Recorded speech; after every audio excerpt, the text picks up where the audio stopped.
পাচনের বাজার বন্ধুরা। পাচন লাঠি পাচন নয়, এটা সবজি পাচন।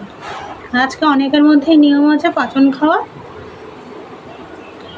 আমাদের এই বাড়িতে নিয়ম নেই, তবে আমার বাবার বাড়িতে নিয়ম আছে, সেখান থেকে খেয়ে এসছি। এখন আমরা সবাই খেতে ভালোবাসি, তাই আমি একটু তৈরি করি। আর পাচনে এই শিমের দানা ভেজে গুঁড়ো করে দেওয়াটা একটা মানে আলাদা গন্ধ স্বাদ এনে দেয়, ওটা দিতেই হয়।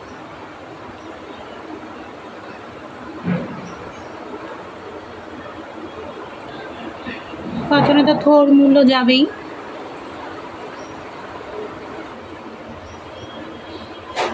কাঁচা লঙ্কা অনেকগুলো দেবো, ঝাল ঝাল হবে।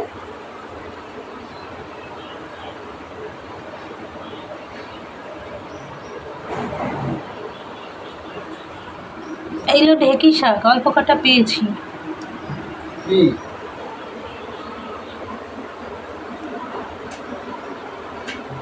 মধুর শাক ওর পাশে আছে।